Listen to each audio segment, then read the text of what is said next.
सुखदं केवलं ज्ञानमूर्ते द्वन्द्वातीतं गगनसदृशं तत्त्वमस्यादिलक्ष्यम् एकं नित्यविमलाचलं सर्वदी साक्षिभूतं भावातीतं हितं श्रीसद्गुरुनित्यतं नमामि।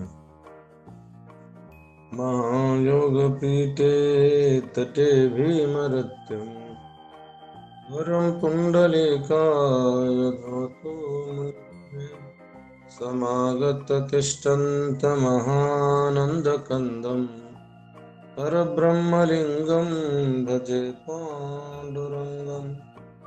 पाण्डुरङ्गाकरु प्रथमा नमो दुसरे चरणा संताचिया त्यांच्या कृपादाने कथेचा विस्तार बाबाजी सद्गुरुदास तुका नमो ज्ञानेश्वरा नमो ज्ञानेश्वरा निवृत्ति उद्धारा सोपान देवा मुक्ताबाई नमो त्रिभुवन पावनी आद्यात्रय जननी देवांची नमो सद्गुरु तुकिया ज्ञानदीपा नमो सद्गुरु सच्चिदानंद रूपा नमो सद्गुरु भक्त कल्याण मूर्ते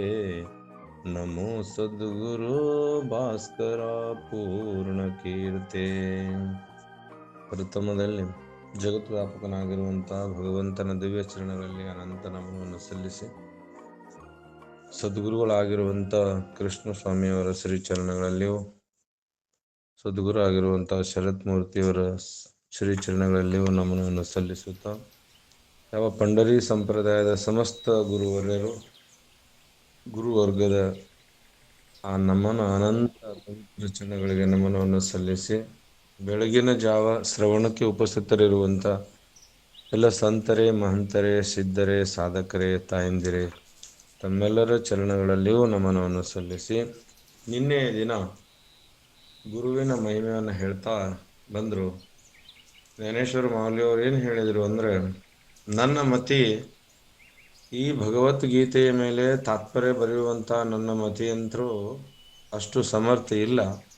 ಆದರೆ ಸದ್ಗುರುಗಳು, ನನ್ನ ಸದ್ಗುರುಗಳು, ಅವರು ಏನಾದರೂ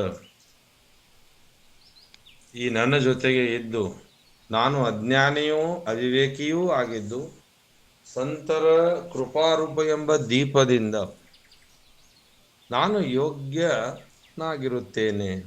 ನಾವೆಲ್ಲರೂ ಯಾವಾಗ ಯೋಗ್ಯರಾಗ್ತೀವಿ? ನಾವೆಲ್ಲರೂ ಜನ್ಮಜಾತಃ ಶೂದ್ರನೇ ಇರ್ತೀವಿ. ನಾವು ಜನ್ಮ ಶೂದ್ರನೇ, ಅಯೋಗ್ಯನೇ ಇರ್ತೀವಿ. ನಾವೆಲ್ಲರೂ ಅಯೋಗ್ಯ ಇರ್ತೀವಿ. ಯಾಕೆ ಅಯೋಗ್ಯ ಇರ್ತೀವಿ ಅಂದರೆ, ನಮ್ಮಲ್ಲಿ ದೇಹಾತ್ಮಕ ಬುದ್ಧಿ ಇರ್ತದೆ. ದೇಹಾತ್ಮಕ ಬುದ್ಧಿ ನಮ್ಮನ್ನು ಸೂಕ್ಷ್ಮವಾಗಿ ಕಾಡ್ತಿರ್ತದೆ. ಯಾವಾಗ ಯೋಗ್ಯರಾಗ್ತೀವಿ ಅಂತ ಹೇಳಿದ್ರೆ, ಗುರು ಒಲಿತ ಮೇಲೆ ನಾವು ಯೋಗ್ಯರಾಗ್ತೀವಿ. ಆಗ ನಮ್ಮ ಜೀವನ ಶುರು ಆಗ್ತದೆ. ಅದಕ್ಕಾಗಿಯೇ ಗುರು ಹೆಂಗಿರ್ತಾರ್ರಿ ಅಂತ ಹೇಳಿದ್ರೆ, ಗುರು ಅದ್ಭುತ ಇರ್ತಾನೆ. ಗುರುವಿನ ವರ್ಣನೆ ಮಾಡಕ್ಕೆ ಆಗೋದಿಲ್ಲ. ಅದಕ್ಕೆ ಕಬೀರ್ ದಾಸರು ಹೇಳ್ತಾರೆ, ಸಾತ್ ಸಮಂದರ ಮಸಿಕರು ಲೇಖನೆ ಸಬವನ ರಾಗ್. ನೋಡ್ರಿ, ಸಾತ ಸಮಂದರ ಮಸಿಕರು ಲೇಖನಿ ಸಬವನ ರಾಗ್, ಗುರು ಸಬ ಧರತಿ ಕಾಗಜ ಕರು ಗುರು ಗುಣ ಲಿಖಾನ ಜಾಯ್. ಇಡೀ ಭೂಮಂಡಲವನ್ನೇ ನಾವು ಏನ್ರೆ ಹಾಳೆಗಳನ್ನು ಮಾಡಿ, ವನರಾಶಿಯನ್ನು ಕಡೆದು ಲೆಕ್ಕಣಿಕೆಯನ್ನು ಮಾಡಿ, 7 ಸಮುದ್ರದ ನೀರನ್ನು ಮಸಿಯಾಗಿ ಮಾಡಿದರೂ ಸಹ ಗುರು ಗುಣ ಬರೀಲಿಕ್ಕೆ ಸಾಧ್ಯ ಇಲ್ಲ ಅಂತ ಹೇಳ್ತಾರೆ. ಅದಕ್ಕೆ ಗುರುವಿನ ಮಹಿಮೆಯನ್ನು ಹೇಳ್ತಾ ಬರ್ತಾರೆ ಜ್ಞಾನೇಶ್ವರ ಮಾವಲಿಯವರು. ಇನ್ನು 76ನೇ ಓವಿ, ಇವತ್ತು 77ನೇ ಓವಿಯಿಂದ ಪ್ರಾರಂಭ ಆಗ್ತದೆ. लोहाचे कनक होये हे सामर्थ्य परसीच आहे की मृत ही जीवितला आहे अमृत सिद्धी जरी प्रकटे सिद्ध सरस्वती जरी प्रकटे सिद्ध सरस्वती तरी मुखया आथी भारती येथ वस्तु सामर्थ्य शक्ती नवल काय जयाची कामधेनु माये तयासी अप्राप्य काय आहे मनवो निमी प्रवतो प्रवर्तोलाहे ಗ್ರಂಥಿಯೇ ಜ್ಞಾನೇಶ್ವರ ಮೌಲ್ಯರು ಹೇಳ್ತಾರ ಶ್ರೀ ಗುರು ಹೆಂಗಿರ್ತಾನಪ್ಪ ಅಂದ್ರೆ ಪಾರಸ್ ಕಲ್ಲಿದ್ದವ ಆ ಪಾರಸ್ ಮಣಿ ಸಾಮರ್ಥ್ಯದಿಂದ ಕಬ್ಬಿಣವು ಬಂಗಾರವಾಗುತ್ತದೆ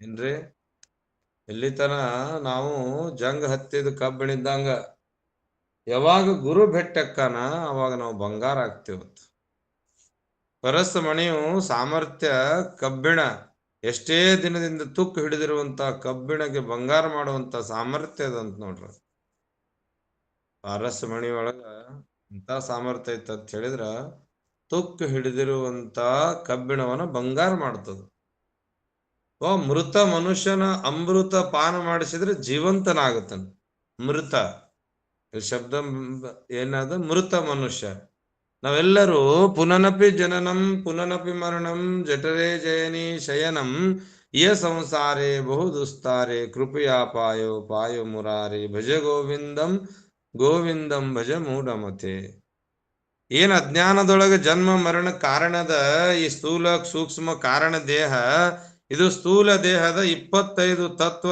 ಇದು ಏನು ಪಂಚಮಹಾಭೂತದ 25 ಈ ತತ್ವದ ದೇಹ ಪ್ರಕೃತಿ ಹೆಂಗದ ಈ 3 ದೇಹ ಸ್ಥೂಲ ದೇಹ ಸೂಕ್ಷ್ಮ ಮತ್ತು ಕಾರಣ ದೇಹ ಈ ಸ್ಥೂಲ ದೇಹದ ಸ್ವರೂಪ ಹೆಂಗದ ಸ್ಥೂಲ ದೇಹ ಪಂಚೀಕೃತ ಮಹಾಪಂಚಭೂತ 25 ತತ್ವಗಳಿಂದ ತಯಾರಾದದ್ದು ಸ್ಥೂಲ ದೇಹ ಈ ಸ್ಥೂಲ ದೇಹ ಏನದ ಅಂದ ಮೃತ ಇದು ಯಾವುದು ತಯಾರಾಗದ ಒಂದ್ ದಿವ್ಸ ಹಳಸ್ತದ ಆಕಾಶ ವಾಯು ತೇಜ ಬಲ ಪೃಥ್ವಿ ಹೀಗ 5 ಪಂಚಮಹಾಭೂತಗಳಿಂದ ತಯಾರಾದಂತ ದೇಹ ನಮ್ಮಲ್ಲಿ ಪಂಚಮಹಾಭೂತದ 25 ತತ್ವಗಳ ಪದಾರ್ಥಗಳದಾವು ಆ ಪದಾರ್ಥಗಳೇ ನಮ್ಮನ್ನ ಗೊಂದಲಕ್ಕೀಡು ಮಾಡಾಕತ್ತೇವು ಅವೇ ನಮ್ಮನ್ನ ಮೃತ್ಯು ಮಾಡಾಕತ್ತೇವು ವಿನಃ ಇದೇ ನಮ್ಮ 3 ದೇಹದ ಪರಿಚಯ ನಮಗ ಆಗುವುದಿಲ್ಲ ಯಾವಾಗ ಶ್ರೋತ್ರಿಯ ಬ್ರಹ್ಮನಿಷ್ಠ ಗುರುಗಳು ಏನಾದ್ರೂ ಸಿಕ್ಕ್ರ ಆಗುತ್ತದ ಏನೇನದವ್ರಿ ಆಕಾಶದಿಂದ ಏನದವ್ ನಮ್ಮ ಶರೀರದೊಳಗ ಆಕಾಶದಿಂದ ಏನದ ಆಕಾಶದ ವಾಯು ತೇಜ ಜಲ ಪೃಥ್ವಿ ಏನ್ 5 ಅದಾವ ಇವು 5ಕ್ಕೂ ಒಂದೊಂದು ಪಂಚೀಕೃತ 25 ತತ್ವಗಳಲ್ಲಿ ಆಕಾಶದ 5 ತತ್ವ ಅದಾವ ಆಕಾಶದಿಂದ ಏನ್ ಸಿಕ್ಕವ ನಮಗ ಕಾಮ ಕ್ರೋಧ ಶೋಕ ಮೋಹ ಭಯ ಆಕಾಶದ ತತ್ವಗಳೇನದವು ಕಾಮ ಕ್ರೋಧ ಶೋಕ ಮೋಹ ಭಯ ಇವು ಆಕಾಶದ ತತ್ವಗಳವು ಇನ್ನು ವಾಯುವಿನ ತತ್ವಗಳು ಚಲನ ವಲನ ಧಾವನ ಪ್ರಸಾರಣ ಅಕುಂಚನ ಇವು ವಾಯುವಿನ ತತ್ವಗಳದು ತೇಜದ ತತ್ವಗಳದು ನಮ್ಮೊಳಗಡೆ ಕ್ಷುಧ ತೃಷಾ ಆಲಸ್ಯ ನಿದ್ರಾ ಕಾಂತಿ ಇದು ತೇಜದ ತತ್ವ ಅದು ಜಲದ 5 ತತ್ವ ಶುಕ್ರ ರುಧಿರ ಲಾಲ ಮತ್ತು ಸ್ವೇದ ಮೂತ್ರ ಮೂತ್ರ 5ನೇದು ಮೂತ್ರ ಪೃಥ್ವಿ 5 ತತ್ವ ಅದು ಅಸ್ಥಿ ಅಸ್ಥಿ ತ್ವಚ ರೋಮ ಅಸ್ಥಿ ನಾಡಿ ತ್ವಚ ರೋಮ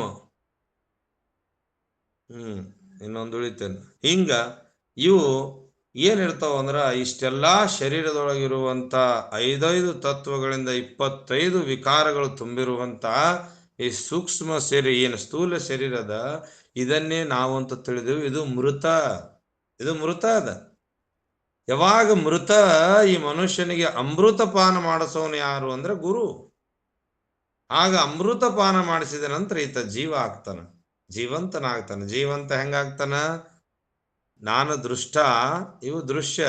ನನ್ನ ಜನ್ಮ ಮರಣರಹಿತವಾಗಿರುವಂಥ ಅನಂತ, ನಾನು ಹೆಂಗಿದ್ದೀನಿ, ನನಗೆ ಜನನಿಲ್ಲ ಮರಣಿಲ್ಲ ಅನ್ನುವಂಥ ನಮ್ಮ ಸ್ವರೂಪ ನಮಗೆ ತಿಳಿಸೋರು ಯಾರು ಅಂದರೆ ಗುರು. ಆ ಗುರು ನಮ್ಮನ್ನ ಮೃತ ಯುದ್ಧವನನ್ನು ಅಮೃತ ಮಾಡ್ತಾನ. ಅಂತ ಸಾಮರ್ಥ್ಯ ಗುರುವಿನ ಹತ್ರ ಅದ. ಅದಕ್ಕಾಗಿ ಕಬ್ಬಿಣವು ಬಂಗಾರವಾದಂತೆ ಮೃತ ಮನುಷ್ಯನು ಜೀವಂತನಾದಂತೆ. ನೋಡ್ರಿ, ಆಗ ನಮಗೆ ಗೊತ್ತಾಗ್ತದೆ, ಹೌದಲ್ಲಪ್ಪ, ನನಗೆ ಸಾವಿಲ್ಲ. ಈ ಶರೀರದಿಂದ ಎಷ್ಟು ಅಭಿಮಾನ ಪಟ್ಟೆ, ನಾನು ಹುಟ್ಟಿಲ್ಲ ಸಾವಿಲ್ಲ. ನೋಡ್ರಿ, ಹುಟ್ಟಿಲ್ಲ ಸಾವಿಲ್ಲದ ಸುದ್ದಿ ನಿಮಗೆ ಯಾವಾಗ ಅಪರೋಕ್ಷ ದೃಢ ಬ್ರಹ್ಮಜ್ಞಾನ ಆಗ್ತದ, ಅದು 4 ವೇದದ ಮುಖ್ಯ ಉದ್ದೇಶ. ಪ್ರಜ್ಞಾನಂ ಬ್ರಹ್ಮ, ಅಯಮಾತ್ಮಾನಂ ಬ್ರಹ್ಮ, ತತ್ ತ್ವಂ ಅಸಿ, ಅಹಂ ಬ್ರಹ್ಮಾಸ್ಮಿ. ಇವು 4 ವಾಕ್ಯಗಳು. ಇವು 4 ವಾಕ್ಯಗಳ ಲಕ್ಷಾರ್ಥ ತಿಳಿದುಕೊಳ್ಳುವುದೇ ಶ್ರವಣ, ಮನನ, ನಿಧಿಧ್ಯಾಸ. ಏನು ಮಾಡಬೇಕಾಗಿಲ್ಲ, ದೃಢ ಆಗಬೇಕು ಇವು ನಮಗೂ. ಈ 4 ಏನು ವಾಕ್ಯ ಅದು ಮಹಾವಾಕ್ಯ, ಈ ಮಹಾವಾಕ್ಯದ ಅರ್ಥವನ್ನು ತಿಳ್ಕೊಳ್ಳೋದು ದಿನಂಪ್ರತಿ ಇದರ ಮೇಲೆ ನಿತ್ಯ ನಾವು ಜೀವಿಸುವುದು. ಅವಾಗ ನನಗೆ ಗೊತ್ತಾಗ್ತದ, ಈ ಶರೀರ ನನ್ನದಲ್ಲ, ಇದು ನಾನಲ್ಲ, ಇದು ಸುಮ್ಮನೆ ಅಭಿಮಾನ ಪಡುತ್ತಿರುವಂತ ಈ ಸ್ಥೂಲ ಶರೀರ ನಾನಂತ ತಿಳಿದುಕೊಂಡಿದ್ದು ದುಃಖಕ್ಕೆ ಕಾರಣ. ಏನ್ರಿ, ದುಃಖ ಯಾರಿಗದ? ಸ್ಥೂಲ ಶರೀರಗದ. ಜನನ ಮರಣ ಯಾರಿಗದ? ಸೂಕ್ಷ್ಮ ಶರೀರಗದ. ಇಲ್ಲಿ ಜೀವ ಸೂಕ್ಷ್ಮ ಮತ್ತು ಸ್ಥೂಲ ಕೂಡಿದ್ರೆ ಅಲ್ಲಿ ಜನನ ಆಗ್ತದ, ಸೂಕ್ಷ್ಮ ಮತ್ತು ಸ್ಥೂಲ ವಿಯೋಗ ಆದ್ರೆ ಮರಣ ಆಗ್ತದ. ಹಾಗೆ ಈ ಮೂಕನಿಗೆ ಸರಸ್ವತಿ ಏನ್ ಮಾಡ್ತಾಳಲ್ಲಿ? ಪ್ರಸನ್ನವಾದರೆ ಮೂಕನೂ ಕೂಡ ಮಾತನಾಡಬಹುದು ಅಂತಾರ ನೋಡ್ರಿ. ಸರಸ್ವತಿ ಪ್ರಸನ್ನಲಾದ್ಲಂದ್ರ ಮೂಕ ಏನ್ ಮಾಡ್ತಾನ? ಮಾತಾಡ್ತಾನವ. जरी प्रकटे सिद्ध सरस्वती तरी मुखिया आथी भारती ಏತ ವಸ್ತು ಸಾಮರ್ಥ್ಯ ಶಕ್ತಿ ನವಲ ಕಾಯ್. ನೋಡ್ರಿ, ಮೂಕ ಇರ್ತಾನ, ನಾವೆಲ್ಲರೂ ಮೂಕರೇ ಇದ್ದೆವು. ಸರಸ್ವತಿ ಪ್ರಸನ್ನವಾದರೆ ಮೂಕನಿಗೂ ಕೂಡ ವಾಚಾ ಉತ್ಪನ್ನವಾಗಿ. ನೋಡ್ರಿ, ಅಂದ ಬಳಿಕ ನಮ್ಮ ಆಶ್ಚರ್ಯ ಏನದ? ನಾವೆಲ್ಲರೂ ಯಾವ ಸಾಮರ್ಥ್ಯದಿಂದ ಮಾತಾಡ್ತಿದ್ದೀವಿ? ಗುರು ಬೇಕು. ಗುರುವಿನ ಸಾಮರ್ಥ್ಯದಿಂದ ಮಾತ್ರ ಮಾತಾಡ್ಲಿಕ್ಕೆ ಸಾಧ್ಯ ಅದ. ಅದಕ್ಕಾಗಿ ನಾವು ಯಾವಾಗ ಯೋಗ್ಯರಾಗ್ತೀವಪ್ಪ ಅಂದ್ರೆ ಗುರು ಕೃಪೆ ಆದ್ರೆ ಮಾತ್ರ ಯೋಗ್ಯರಾಗ್ತೀವಿ ಅಂತ. ಆಶ್ಚರ್ಯ ಏನೈತದ್ರೊಳಗೆ? ಮೂಕನಿಗೂ ಮಾತಾಡಿಸ್ತಾರತ್ತವ್ರು. ಇವು ಪವಾಡ್ ನಡೆದವ್ರಿ, ಮೂಕನಿಗೂ ಮಾತಾಡ್ಸ್ತದಂತ. ನಮಗ ಏನ್ರಿ ಅವಾಗ ಆಶ್ಚರ್ಯ ಅನ್ನಿಸ್ತದ. ಇಲ್ಲೇ ವಿಜಯಪುರ ಪಕ್ಕದೊಳಗೆ ಒಂದು ಪವಾಡ ನಡೆದದ, ಒಂದು 10 ವರ್ಷದ ಹಿಂದೆ ಆಗಿರ್ಬೋದು ಘಟನೆ ಇದು. ಆಗ ಯಾವ ಭೂತನಾಳ ತಾಂಡಾದೊಳಗೆ ಒಬ್ಬ ಹುಡುಗಿ, 15 ವರ್ಷದ ಹುಡುಗಿ, 15 ವರ್ಷ ತನಕ ಮಾತಾಡಿರುವುದಿಲ್ಲ. ಅವ್ರು ಪ್ರತಿ ವರ್ಷ ದಿಂಡಿ ಸೇವಾ, ಅವ್ರ ಮನೆಯೊಳಗೆ ದಿಂಡಿ ಕರೆದು ಪಂಢರಪುರ್ಗೆ ಹೋಗೋ ದಿಂಡಿಗೆ ಊಟ ಕೊಡ್ತಿದ್ರತ್ತ.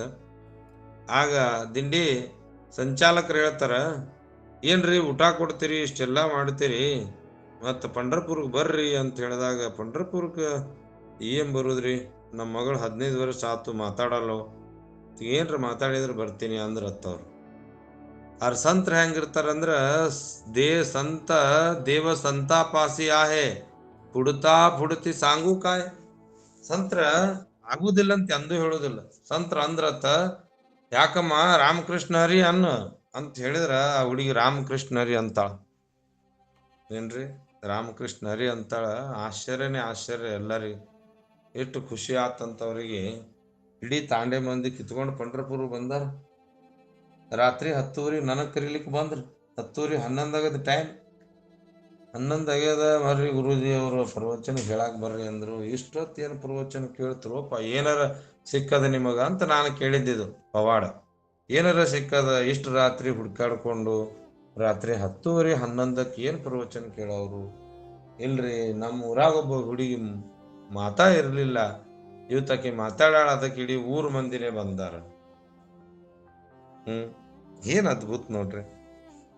ನಾವಂತೀವಿ ಹೆಂಗ್ರಪ್ಪ ಇವೆಲ್ಲ ಆಗ್ತವೇನು, ಸುಮ್ಮನೆ ಜ್ಞಾನೇಶ್ವರ ಮಾೌಲಿ ಅವರು ಬರ್ದಾರ ಇಲ್ಲಿ ಅಂತೀವಿ. ಇಲ್ಲ, ಆ ಸರಸ್ವತಿ ಪ್ರಸನ್ನವಾದಲ್ಲಿ ಆ ಸರಸ್ವತಿ ಪ್ರಸನ್ನಳಾದಳ, ಮೂಕಿಯೂ ಸಹ ಮಾತಾಡಿ ಅಲ್ಲಿ ಏನ್ ಮಾಡಿದ್ಲು, ಅದ್ಭುತವಾದಂತ ಚಮತ್ಕಾರ ನಡೆದು ಹೋತು. ಆಗ ಆಶ್ಚರ್ಯ ಏನೈತಿ ಇದ್ರೊಳಗ. ಹಂಗ ಸಂತರು ಸಹಜ ಬೋಲನೆ ಹಿತ ಉಪದೇಶ ಕರೋನಿ ಸಯಾಸ ಸಿಕ್ಕವಿತಿ. ಸಂತರ ಹೆಂಗಿರ್ತಾರ, ಸಹಜ ಮಾತನಾಡಿ ಆ ಮೂಗು ಹುಡುಗಿಯನ್ನು ಮಾತಾಡಿಸುವಂತ ಸಾಮರ್ಥ್ಯ ಅದ. ಅದಕ್ಕ ಸಂತರು ನಿನ್ನೆ ಸಂತರ ಬೆಳಗ ಸಂತ ಕೃಪಾ झाले, ಸಂತರ ಕೃಪಾ झाले. ಆ ಸಂತರ ಕೃಪೆ ಆತಂದ್ರ ಫಳ ಸಿಕ್ಕೇ ಸಿಗ್ತದ ನಮಗ. ಹಾಗಾಗಿ ಸಂತರಿಗೆ ಶ್ರದ್ಧೆಯಿಂದ ಶರಣಾಗ್ರಿ. ಹಾಗೆ ಇಲ್ಲಿ ಇದು ಕೇವಲ ವಸ್ತು ಮಹಾತ್ಮೆ ಇರುತ್ತದ. ಇದು ಕಾಮಧೇನು ಭಾರತ. ಈಗ ಮುಂದೆ ಹೇಳ್ತಾರ ಅವ್ರು ಮುಂದಿನ ಮೂವಿ, ಕಾಮಧೇನುವೆ ಯಾರ ತಾಯಿ, ಆ ಕೂಸಿಗೆ ದುರ್ಬಲವಾದದ್ದು ಯಾವದಿರ್ತದ ನೋಡ್ರಿ, ಕ್ವಶನ್ ಮಾರ್ಕ್ ಹಾಕ್ತಾರ. ಕಾಮಧೇನು ಕಲ್ಪವೃಕ್ಷ, ಕಾಮಧೇನುನೇ ಶ್ರೀಗುರು. ಶ್ರೀಗುರು ಕಲ್ಪವೃಕ್ಷ ಕಾಮಧೇನು ಇದ್ದಂಗ. ಆ ಗುರುನೇ ಹಿಂದಿದ್ದಾಗ ನಮಗೆ ಏನು ದುರ್ಲಭ ಸಿಗದೇ ಇದ್ದದ್ದು ಯಾವ್ದದ್ರಿ? ಯಾವ್ದದು ಹೇಳಿ. ನಾನು ಈ ಗ್ರಂಥ ಮಾಡಲಿಕ್ಕೆ ಪ್ರವೃತ್ತನಾಗಿರುವನು ಯಾರ ಕೃಪೆಯಿಂದ? ನನ್ನ ಗುರು, ನಮ್ಮ ಗುರುಗಳ ಕೃಪೆಯಿಂದ. ನಮ್ಮ ಗುರುಗಳ ಕೃಪೆಯಿಂದ ನಾನು ಏನ್ ಮಾಡಕ್ ಹೊರಟೀನಿ, ಈ ಗ್ರಂಥವನ್ನ ಹೇಳಲಿಕ್ಕೆ ಹೊರಟೀನಿ ಅಂತ ಹೇಳ್ತಾರ. ಹಾಗೆ ಅವ್ರು ಹೇಳ್ತಾರ, ಏನಪ್ಪ अप्राप्त काय आहे म्हणून मी प्रवृत्तला हे ग्रंथी तरी न्यून्यते पुरते अधिकते सरते करोनी घेयावे हेतु मते ವಿನವಿತೋ ಅಸೆ. ಆಗ ಮುಂದ ಅವರು ಏನ್ ಹೇಳ್ತಾರ ಅಂದ್ರ, ಆದರೂ ಇದರಲ್ಲಿ ಕಡಿಮೆ ಇದ್ದದ್ದು ಏನ್ ಮಾಡ್ತಿದ್ದ, ಏನಾಗ್ತಾ ಇದೆ ಅಂದ್ರೆ, ನಾ ಪ್ರವೃತ್ತ ಆಗಾಕತ್ತೀನಿ.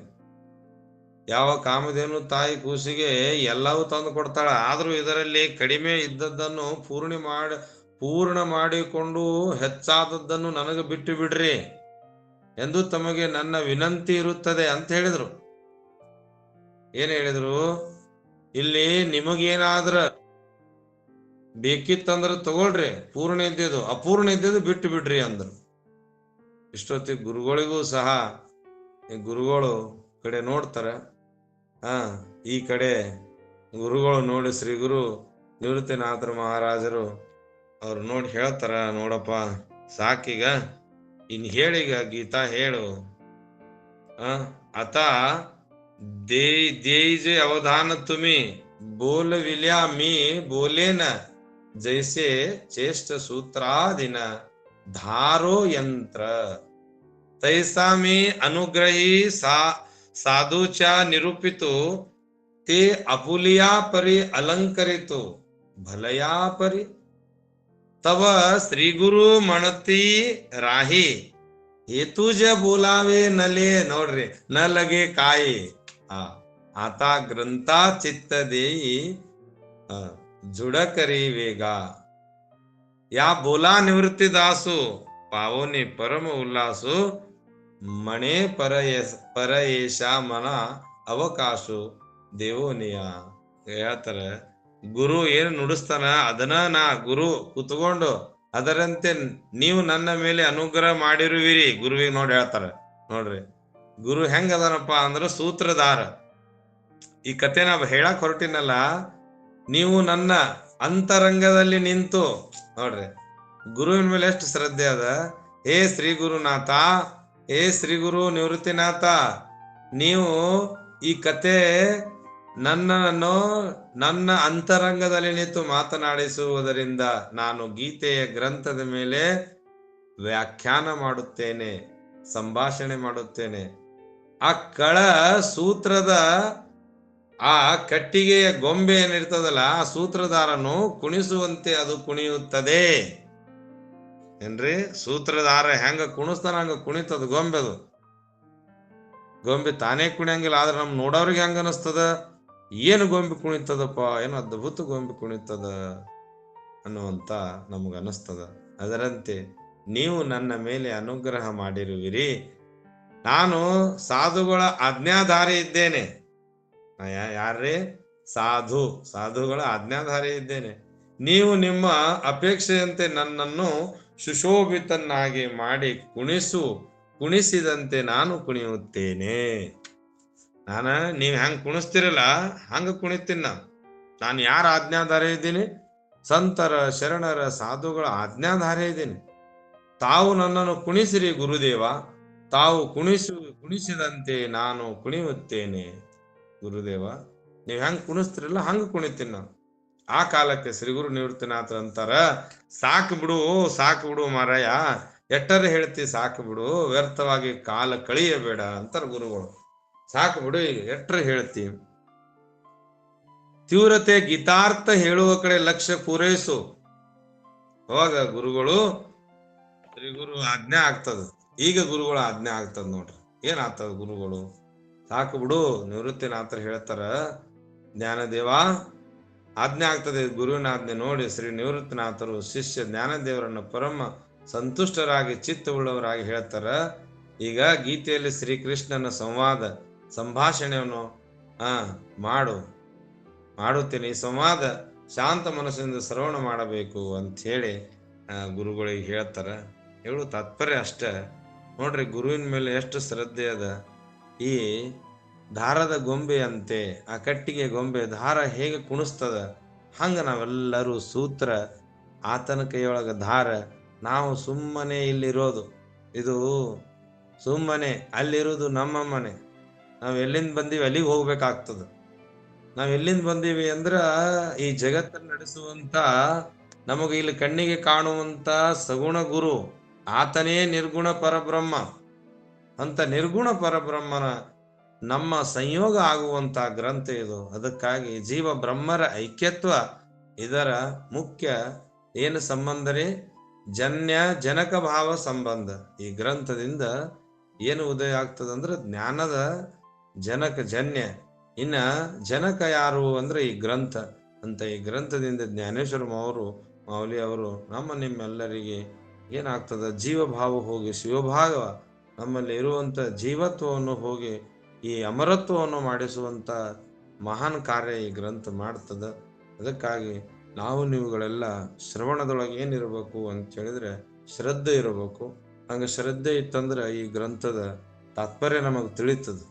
ಇಲ್ಲ ಅಂದ್ರೆ ಇದ್ರ ತಾತ್ಪರ್ಯ ತಿಳಿದಿಲ್ಲ. ನಾವೇನು ಭಯಪಟ್ಟು ಮಾಡಬಹುದು, ಓದಬಹುದು. ಇದರ ಲಕ್ಷಾರ್ಥ ತಿಳಿಬೇಕಾಗ್ತದೆ. ವಾಚಾರ್ಥ ಎಲ್ಲರಿಗೂ ತಿಳಿತದ, ಲಕ್ಷಾರ್ಥ ತಿಳಿದು ಬಹಳ ಕಷ್ಟದ. ಹಾಗೆ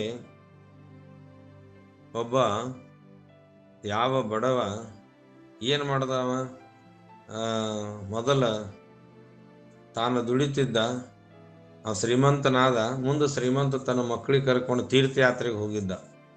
ತೀರ್ಥಯಾತ್ರೆಗೆ ಹೋದಾಗ ಆ ಕಾಲದೊಳಗ ಏನು ದುಡ್ಡು ಅದಾವಲ್ಲ ಅವುಗಳನ್ನು ಭೂಮಿಯಲ್ಲಿ ಹಗದಿಡ್ತಿದ್ರು.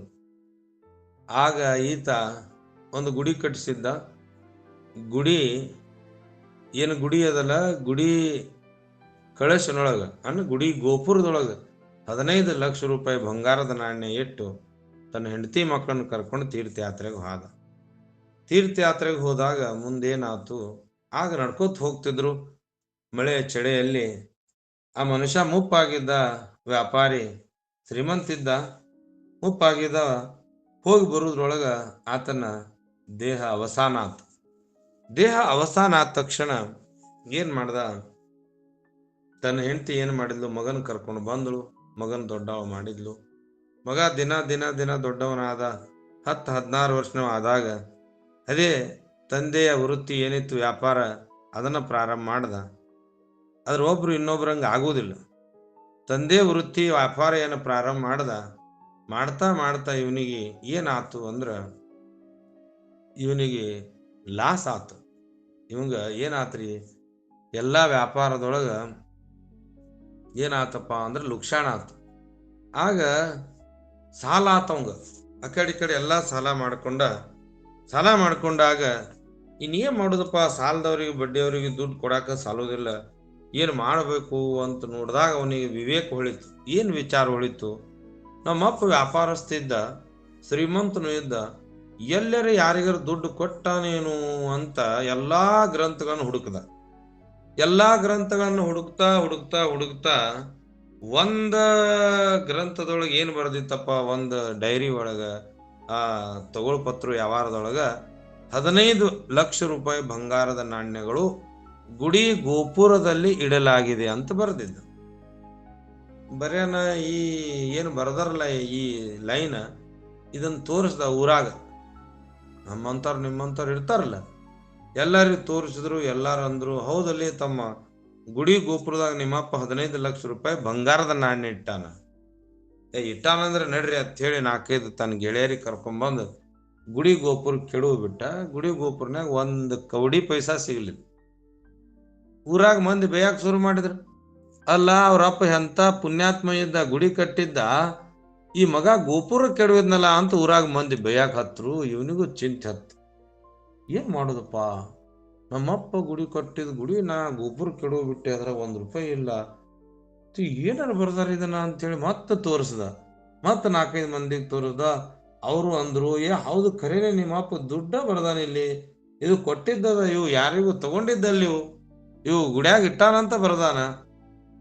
ಸಾಕಾತ ಅವನಿಗೆ ಎಲ್ಲಾ ಕಡೆ ತೋರಿಸ್ದಾಗ ಎಲ್ಲಾರಂದ್ರು, ಇಡೀ ಊರಾಗ ಮಂದಿ ಎಷ್ಟು ಶಾಣ್ಯಾರ ಇದ್ರು, ಓದಾಕ್ ಬರೋರು ಎಲ್ಲಾರು ಓದಿ ಹೇಳಿದ್ರು, ಖರೆ ಐತೋ ತಮ್ಮ, ಆ 15 ಲಕ್ಷ ರೂಪಾಯಿ ಬಂಗಾರದ ನಾಣ್ಯ ಗುಡಿಯಾಗ ಗೋಪುರನಾಗ ಅದಾವಂತದ್ರ, ಮತ್ತು ಗುಡಿ ಗೋಪುರ ಕೆಡವಿದ್ರೆ ₹1 ಇಲ್ಲ, ಏನ್ ಮಾಡೋದು ಅಂತ ಹೇಳಿದಾಗ ಅವಾಗ ಅವನಿಗೆ ನೆನಪು ಬಂದಿದ್ದು ಅವರಪ್ಪನ ಗೆಳೆಯ, ಅವರಪ್ಪನ ಸಮಕಾಲೀನಾಗಿರುವಂತ ಅನುಭವಿ ಮನುಷ್ಯ. ಅವ ದೂರಲ್ಲಿದ್ದ. ಆ ದೂರಲ್ಲಿದ್ದಾಗ ಹೋಗಿ ನೋಡ್ಬರು ನಮ್ಮ ಅಪ್ಪನ ಗೆಳೆಯನಿಗೆ ಕೇಳಿದ್ರ ಆತು, ಈ ವಿಷಯ ಆತನಿಗೆ ಗೊತ್ತಿರ್ತದ ಅಂತ ಹೇಳಿ ಹೋಗಿ ನಮಸ್ಕಾರ ಮಾಡಿ ಕುಂದ್ರಾನ. ಅವ್ರು ಅಂದ್ರು, ಯಾಕಪ್ಪ ಎದಕ್ ಬಂದಿ? ಹಿಂಗ್ರಿ ಅಪ್ಪಾರ, ಈ ಪುಸ್ತಕ ಸ್ವಲ್ಪ ನೋಡ್ರಿ. ನೋಡಿದ್ರು, ಹೌದಲ್ಲೋ 15 ಲಕ್ಷ ರೂಪಾಯಿ ನಿಮ್ಮಪ್ಪ ಬರ್ದಾರ. ಏನ್ ಬರ್ದಾರ ಅಂತ ಹೇಳಿದ್ರ, ಶುಕ್ಲ ಪಕ್ಷ ಶ್ರಾವಣ ಮಾಸೆ ಅಷ್ಟಮಿ ಸ್ಥಿತಿ ಪ್ರಥಮ ಪ್ರಹರೆ ಆ ಗುಡಿ ಗೋಪುರದೊಳಗ 15 ಲಕ್ಷ ರೂಪಾಯಿ ಇಟ್ಟಿವಂತ ಬರ್ದಾರ. ಏನ್ ಬರ್ದಾರ್ರಿ? ಶ್ರಾವಣ ತಿಂಗಳ ಶುಕ್ಲ ಪಕ್ಷ ಅಷ್ಟಮಿ ತಿಥಿ ಪ್ರಥಮ ಪ್ರಹರ ಗುಡಿ ಗೋಪುರದಾಗ 15 ಲಕ್ಷ ರೂಪಾಯಿ ಅದಾವ ಅಂತ ಬರ್ದಿದ್ರ. ಅದಾಗ ಏನಾತು? ಹಿಂಗ ಎಲ್ಲಾರು ಓದಿ ಹೇಳ್ಯಾರಪ್ಪ, ನಾನು ಹೋಗಿ ಆ ಗುಡಿ ಗೋಪುರ ಕೆಡವೀನಿ, ಅದ್ರಾಗ ₹1 ದುಡ್ಡಿಲ್ಲ. ಹುಚ್ಚ, ಅದ್ರಾಗ ದುಡ್ಡು ಅದಾವು, ನೀನು ತೆಗಿಸ್ಕೊಡ್ತೀನ, ಗೋಪುರ ಯಾಕೆ ಕೆಡವಿದೆವು ಅಂದ್ರ ಅವ್ರು. ಅದಾವು ದುಡ್ಡ ಅಂದ್ರ, ಅದಾವು ಅಂದ್ರ. ಗೋಪುರ ಯಾಕೆ ಕೆಡವಿ? ಗೋಪುರನ್ಯಾಗ ಅದ್ ಬರ್ದಾರಲ್ಲ. ಹಂಗಲ್ಲೋ ಹುಚ್ಚ, ಅದರ ತಾತ್ಪರ್ಯ ಬೇರೆ ಅದ. ನೀ ಹೋಗಿ ಗೋಪುರ ಕಟ್ಟಿಸ್, ಹೋಗಿ ಹೊಳ್ಳಿ ಕಟ್ಟಿಸ್, ಹೊಳ್ಳಿ ಮತ್ತೆ ಹೆಂಗದ ಹಂಗ ಕಟ್ಸು. ನನ್ನ ಕಡೆ ದುಡ್ಡಿಲ್ಲ ಅಂದವ. ತಗೋ ₹200, ಗೋಪುರ ಇದ್ದಂಗ ಕಟ್ಸ, ನಾ ಬಂದು ನಿನಗೆ ದುಡ್ಡು ತೆಗೆದು ಕೊಡ್ತೀನಿ. ಆದ್ರೆ ನೀನು ಶ್ರಾವಣ ಮಾಸ ಅಷ್ಟಮಿ ಸ್ಥಿತಿ ಐತಲ್ಲ, ನೀ ಸಪ್ತಮಿಗೆ ಬಾ, 1 ದಿವ್ಸ ಮುಂಚಿತ್ ಬಂದು ನಾನು ಕರ್ಕೊಂಡು ಹೋಗು, ನೀನು ದುಡ್ಡು ತೆಗೆದು ಕೊಡ್ತೀನಿ ಅಂತ. ಭಾರಿ ಖುಷಿ ಆತು. ಇನ್ನೇನು ಹೊಳ್ಳಿ ಓಡ್ದ, ಹೋಗಿ ಊರಾಗ ಹೋಗಿ ಎಲ್ಲ ಕರ್ಕೊಂಡು ಗೋಪುರ ಹೆಂಗತ್ ಹಂಗ ಕಟ್ಸಿದ ನಂತರ ಮುಂದ ಶ್ರಾವಣ ಮಾಸ ಬಂತು. ಸಪ್ತಮಿ ತಿಥಿಗೆ ಹೋಗಿ ಗುರುಗಳನ್ನು ಕರ್ಕೊಂಬಂದು ಗುರುಗಳು ಕರ್ಕೊಂಬರಾನ. ಬೆಳಿಗ್ಗೆ ಬಂದ್ರು. ಪ್ರಥಮ ಪ್ರಹರೆ, ಒಂದು ದಿನಕ್ಕೆ 4 ಪ್ರಹರ ಅದಾವ್ರಿ. ಪ್ರಥಮ, ದ್ವಿತೀಯ, ತೃತೀಯ, 8, ಹಗಲತ್ತು 4, ರಾತ್ರಿ 4, 8 ಪ್ರಹರ, 24, 3 ತಾಸಿಗೊಂದು ಪ್ರಹರ ಹಾಕವು. 6ರಿಂದ 9 1 ಪ್ರಹರ, 9ರಿಂದ 12 2ನೇ ಪ್ರಹರ, 12ರಿಂದ 3 3ನೇ ಪ್ರಹರ, 3ರಿಂದ 6 4 ಪ್ರಹರ, 4 ಹಗಲು 4 ರಾತ್ರಿ, 8 4 4 8 ಪ್ರಹರ, ಅಂದ್ರೆ 3 ತಾಸಿಗೊಂದು ಪ್ರಹರ. ಪ್ರಥಮ ಪ್ರಹರ ಅಂತ ಬರ್ದಿದ್ರು ಅವ್ರು. ಪ್ರಥಮ ಪ್ರಹರೇ. ಆಗ ಅಷ್ಟಮಿ ತಿಥಿ, ಶ್ರಾವಣ ಮಾಸೆ, ಶುಕ್ಲ ಪಕ್ಷೆ ಎಲ್ಲ ನೋಡಿದ್ರು. ನೋಡಿ ಏನ್ ಮಾಡಿದ್ರು, ಆ ಶ್ರಾವಣ ಮಾಸದೊಳಗ ಶುಕ್ಲ ಪಕ್ಷ ಪ್ರಥಮ ಪ್ರಹರ ಅಂದ್ರೆ 6ರಿಂದ 9 ಗಂಟೆ ತನ ಯಾವ ಶಿಖರದ ನೆರಳು ಬೀಳ್ತದಲ್ಲ, ಆ ನೆರಳಿನ ಜಾಗದೊಳಗ 15 ಲಕ್ಷ ರೂಪಾಯಿ ಬಂಗಾರದ ನಾಣ್ಯ ಹೂತಿಟ್ಟಿದ್ರು. ನೆರಳಾಗ ಆ 3 ತಾಸು ಎಲ್ಲಿ ತನ ನೆರಳು ಬೀಳ್ತದ ಆ ನೆರಳಿನೊಳಗಿತ್ತು. ಆಗ ಆ ಗುರುಗಳು ಬಂದು ತೆಗೆದು ಕೊಟ್ರು. ಏನ್ ಆನಂದ ಆತವನಿಗೆ ಅಂದ್ರ, ಅವಂದೆಲ್ಲ ಸಾಲನ ತೀರ್ ಹೋತ್. ಏನ್ರಿ, ಸಾಲನ ತೀರ್ ಹೋತ. ಅವಂದು ಖುಷಿ ಆದವ. ಲೌಕಿಕದೊಳಗೆ ಏನು ಸಾಲ ಮಾಡಿದ್ದ ಎಲ್ಲ ತೀರ್ ಹೋತು. ಇದನ್ನ ಯಾರು ಓದಿ ತೋರಿಸಿದ್ರು? ಶ್ರೀ ಗುರುಗಳು. ಹಂಗ ಗುರು ಲಕ್ಷಾರ್ಥ ಹೇಳ್ತಾನ ನಮಗ. ನಾವು ಸ್ವಂತ ಓದ್ಕೊಂಡ್ರು ಓದ್ಕೋ, ಎಲ್ಲಾರು ಓದಿದ್ರು, ಊರಾಗ ಮಂದಿ ಎಲ್ಲಾರು ಓದಿದ್ರು. ಗುರು ಯಾಕೆ ಬೇಕಂದ್ರ ಎಲ್ಲಾರು ಊರಾಗಿದ್ದರು ಓದಿದ್ರು ಖರೆ. ಏನ್ ಓದಿದ್ರು ಅವರು? ವಾಚಾರ್ಥ ಓದಿದ್ರು, ಲಕ್ಷಾರ್ಥ ತಿಳಿಲಿಲ್ಲ ಅವರಿಗೆ. ಹಂಗ ಈ ಭಗವದ್ಗೀತೆ ನಮಗ್ ಓದಾಕ್ ಬರ್ತೈತಿ ಅಂತ ನಾವು ಓದಿದ್ರೆ ನಮಗೂ ತಿಳಿತದ. ಏನ್ ತಿಳಿತದ ಅಂದ್ರ ವಾಚಾರ್ಥ ತಿಳಿತದ, ಲಕ್ಷಾರ್ಥ ತಿಳಿಯಂಗಿಲ್ಲ. ಹಂಗ ಈ ಗ್ರಂಥ ಗುರುವಿನ ಆಶ್ರಯದಲ್ಲಿ ಏನಾರ ನಾವು ಓದಾಕ್ ಹೋದ್ರ ನಮಗ್ ಲಕ್ಷಾರ್ಥ ತಿಳಿತದ, ಆ ದುಃಖ ದೂರ ಆಗ್ತದ. ಲೌಕಿಕದೊಳಗ ಅವನ ಸಾಲ ತೀರ್ತು. ಇದು ಲೌಕಿಕ ಕತೆ. ಮತ್ ಹಂಗಂದ್ರ ಇದರ ಸಿದ್ಧಾಂತ ಏನ್ರಿ ಅಂದ್ರ, ಆ ಗುಡಿ ಕೆಡಕ್ ಶಿಖರ್ ಕೆಡದವ ಯಾರು? ಅಜ್ಞಾನಿ ಜೀವ. ಏನ್ರಿ ಇದರ ಸಿದ್ಧಾಂತ? ಆ ಅಜ್ಞಾನಿ ಜೀವ ಶಿಖರ್ ಕೆಡದ. ಇನ್ನ ಗೋಪುರ ಅಂದ್ರೇನು? ಜನನ ಮರಣ, ಜನನ ಮರಣ ಗೋಪುರ. ಮತ್ತ ಅಲ್ಲಿ ಅವ್ರು ಯಾರ ಹಿತಚಿಂತಕರಿದ್ರಲ್ಲ ಅವರ ಶ್ರೀ ಗುರುಗಳು. ಇನ್ನು ಸಂಪತ್ ಅಂದ್ರೆ ಏನು? ಸಂಪತ್ ಅಂದ್ರೆ ಆತ್ಮಜ್ಞಾನ. ಯಾರಿಗೆ ಆತ್ಮಜ್ಞಾನ ಆಗ್ತದೆ ಎಲ್ಲ ಸಾಲ ತೀರ್ತದ. ಯಾವ ಸಾಲ ಅಂದ್ರೆ ಏನು? ಜನ್ಮ ಮರಣ. ಸಾಲ ಕೊಟ್ಟವ ಯಾರು? ಯಮ. ಆ ಯಮದೇವರು ಸಾಲ ಕೊಟ್ಟಿದ್ರು. ಮತ್ತಲ್ಲಿ ಭೇಟಾದವ್ರು ಯಾರು ಅಂದ್ರೆ ಶ್ರೀ ಗುರು. ಅಂತ ಶ್ರೀ ಗುರುಗಳು ಭೇಟಿಯಾಗಿ ಅವನಿಗೆ ಹೆಂಗ ಲೌಕಿಕದೊಳಗ ಸಾಲ ಹರಸಿದ್ರು, ಹಂಗ ನಮಗೂ ಜನನ ಮರಣದ ಸಾಲ ಹೋಗ್ತದ, ಬಾಧೆ ಹೋಗ್ತದ. ಆ ಅಮೃತ ಮೃತ ಆಗಿದ್ದನ ಅಮೃತ ಕುಡಿಸಿ ನಮಗೂ ನಿಮಗೂ ಎಲ್ಲರಿಗೆ ಆ ಅಮೃತವನ್ನು ಮಾಡ್ತಾರ. ಅಂತ ಸಾಮರ್ಥ್ಯ ಗುರುವಿನೊಳಗದ. ಆಗ ಗುರು ಶಿಷ್ಯರಿ ಸಂವಾದ ಇನ್ನು ಮುಂದೆ ಭಗವದ್ಗೀತೆ ನಾಳೆಯಿಂದ ಪ್ರಾರಂಭ ಆಗ್ತದ. ಇಲ್ಲಿ ತನ ಗುರುವಿನ ಸ್ತುತಿ ಮಾಡ್ತಾ ಬಂದ್ರು. ಹಂಗ ನಾವು ನೀವು ಸಹ ಆತ್ಮಜ್ಞಾನ ಮಾಡಿಕೊಂಡು ನಮ್ಮಲ್ಲಿ ಇರುವಂತ ಜನನ ಮರಣದ ಸಾಲವನ್ನ ತೀರಿಸುವಂತ ಶ್ರೀ ಗುರುಗಳಿಗೆ ಸಾಮರ್ಥ್ಯದ, ಅವರಿಗೆ ವಾಚಾರ್ಥ ತಿಳಿತದ. ಅಂತ ವಾಚಾರ್ಥ ನಾವು ನೀವು ತಿಳ್ಕೊಂಡು ಉದ್ಧಾರ ಆಗೋಣ ಅಂತ ಹೇಳ್ತಾ, ನುಡಿಸಿರುವಂತ ನುಡಿಗಳು ಕೃಷ್ಣಾರ್ಪಣ ಜ್ಞಾನೇಶ್ವರಿಗೆ ಅರ್ಪಣೆ ಮಾಡಿ ತಮ್ಮೆಲ್ಲರಿಗೆ ಶರಣಾರ್ಥಿ. ಎಲ್ಲರೂ ಓಂ ನಮಃ ಶಿವಾಯ.